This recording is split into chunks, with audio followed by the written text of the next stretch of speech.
Skyrim is a game. Innovative commentary, I know. But someone should probably tell Bethesda that because they've been stuck in 2011 for a decade now. Lady, hear me tonight, 'cause my feeling is just so right. This is my friend Wyatt. He's fucking insane. If you don't subscribe, he'll come for you. Anyway, despite the fact Skyrim has been milked way more than any Rule 34 artist can dream of, it's still a solid action-adventure RPG that excels in world building. So, how did we get here? The Elder Scrolls is an old series, with the first game being published way back in 1994. Ew! The series quickly became one of Bethesda's flagships, and in 2011, the fifth game in the series was released, The Elder Scrolls V: Skyrim. For the uninitiated, here's a brief recap. Hey, you're finally awake. Shut up! Spoilers, but it's been a full decade by now. You wake up about to be executed. Damn. Weak neck. Then a dragon does a bit of trolling and you run away. Either with the Imperial Legion or the Stormcloaks. By the way, these are your two factions. Okay, bye. Then you fight your first dragon. Are you supposed to fight this shit? Yeah. So you're just bad then. Actually owned. And then you never touch the plot again. Why the fuck would you? So if not the plot, why is Skyrim good? Or at least good by Bethesda standards? So, why? And it's the fact that Skyrim is, well, large. In size, sure, many games do that, but also in places to visit and travel, such as the 9 main cities, each one being distinct, making finding one, especially for the first time, extremely intriguing. In my first playthrough, I spent a long time exploring Solitude and Riften just because they are jam-packed with interesting details and places. The devs made each place have its own visual identity, from the College of Winterhold having this mystical, detached space that's beautiful and awe-inspiring, to Markarth, which is not. Hello. Cool. But what about quests? They're pretty good, with some notable exceptions.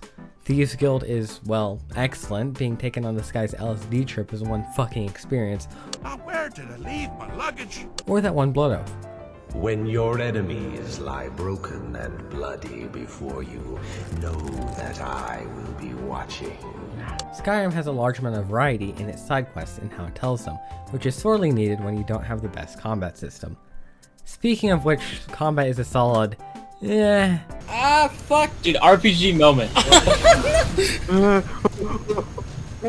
You're like a RPG moment.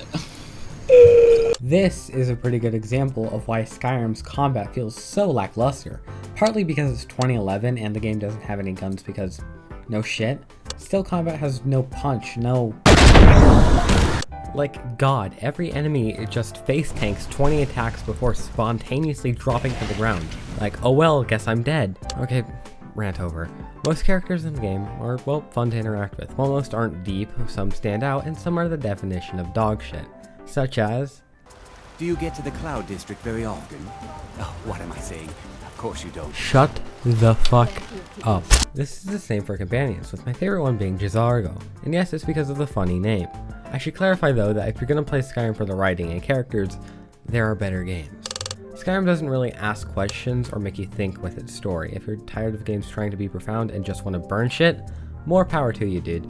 Not that there aren't good quests or writing, you just have to find them. Part of the reason Skyrim falls flat in these aspects is that it allows you to customize your character more than the fucking Sims. You get to choose race, gender, skills, attire, marriage, left toe size, and more. There are so many little things in Skyrim that just add to it. You can escape out of prison, live in the house in the woods, and get raided all the time. Fuck! But I know games with these mechanics now, you say, stupidly.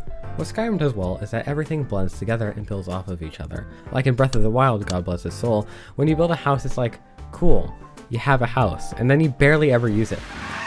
In Skyrim, when you buy a house, it has real utility. Picking a race actually changes stats. I'm not sure if that's a good thing actually. What I mean to say is that Skyrim allows you to micromanage your character a lot. And that's good because it gives you replayability, as every playthrough will feel different. So Skyrim is a good game by Bethesda's standards. Okay, cool. But why is it still relevant today then?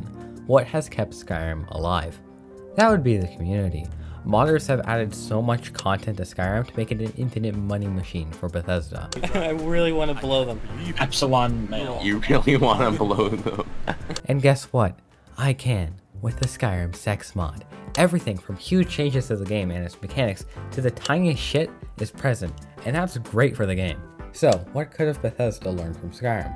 Well, many things, as I hope I've illustrated, Skyrim isn't a perfect game by far.